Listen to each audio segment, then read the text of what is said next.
Pour rejoindre aujourd'hui notre arbre remarquable, il faut d'abord traverser cette belle et grande pelouse du parc de Montsouris dans le 13e arrondissement. Et là, on tombe sur un être pourpre.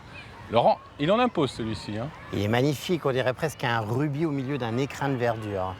Il a une belle silhouette très régulière, il est bien posé, bien droit. Il a de belles branches, une belle stature. Oui, sa silhouette est presque parfaite. Il a été taillé celui-ci? Absolument pas, il a un port naturellement régulier. Il est vraiment très beau et en plus il a la particularité, c'est que ses feuilles sont brillantes au soleil. On dit qu'elles sont vernissées. Et alors, pourquoi il est rouge?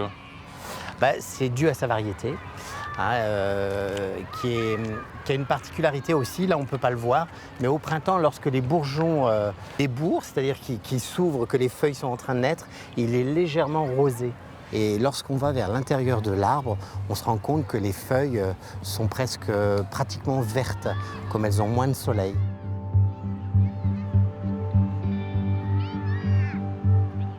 Laurent, si notre arbre a besoin de soleil pour bronzer, j'imagine qu'il adore la chaleur. Eh bien non, Yvan, il déteste le réchauffement climatique.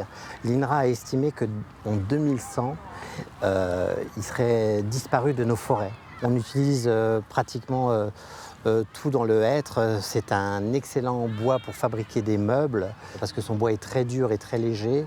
Et les copeaux de hêtre servent aussi à fumer les filets de poisson, notamment le saumon. Même ces faînes sont très bonnes à manger.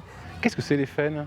Les faînes, c'est le petit fruit du hêtre, un petit fruit à peu près rond comme ça, très poilu, et les cochons s'en nourrissaient.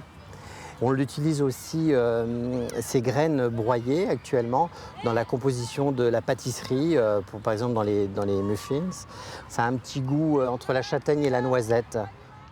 On utilise vraiment tout dans cet arbre, il est vraiment parfait. Il est comme vous, Laurent, c'est un être parfait. Merci, on se retrouve très bientôt pour une autre belle histoire d'arbre.